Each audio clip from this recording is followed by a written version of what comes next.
သူယုံမှလို့တတ်မှတ်လို့ရတဲ့လူလေးမျိုးအဲ့ဒါကဘာတွေလဲဆိုရင်နံပါတ်1အချက်ပေးမှကမ်းမှချစ်တတ်ခင်တတ်မေတ္တာထားတတ်တဲ့လူမျိုးနံပါတ်2အချက်မပေးမကမ်းနိုင်တော့ဘူးဆိုတာနဲ့တပြိုင်တည်းမေတ္တာမဲ့ပြီးတော့မုန်းတီးပြီးတော့ရန်ညိုးဖွဲ့တတ်တဲ့လူမျိုးနံပါတ်3အချက်ဘလောက်ပဲပေးကမ်းရက်ရောဘလောက်ပဲပြုပြင်ပေး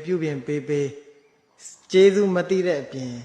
ကျေးဇူးကမ်းပြီးတော့စော်ကားတတ်တဲ့လူမျိုးနံပါတ်4အချက်သူများကကိုပေးတာကမ်းတာထောက်ပံ့ပေးနေတာပြုစုပေးနေတာအယောင်တင်ပေးလို့ကိုကဘဝလှနေတာတောင်မှဘလို့တွေးသလဲလို့မေးရင်ငါရဲ့ဘုံကံကြောင့်ငါရတာပဲငါကံနဲ့ကဖြစ်တာပဲသူ့မှာပေးရမဲ့ဝတ်တရားရှိလို့ तू ပေးတာပဲဆိုပြီးတော့မှကိုအထင်ကြီးတတ်တဲ့လူမျိုးအဲ့ဒီလူ၄မျိုးနဲ့တွေ့ရင်လေကိုယ့်ရဲ့စိတ်ကိုယောနိတော်မနတိကာရမှန်မှန်ကန်ကန်နှလုံးသွင်းနိုင်အောင်ကြိုးစားပါဘာကြောင့်လဲမေးရင်ဒီလူ၄မျိုးနဲ့တွေ့ရင်တေချာပေါက်စိတ်ဒုက္ခရောက်ပါလိမ့်မယ်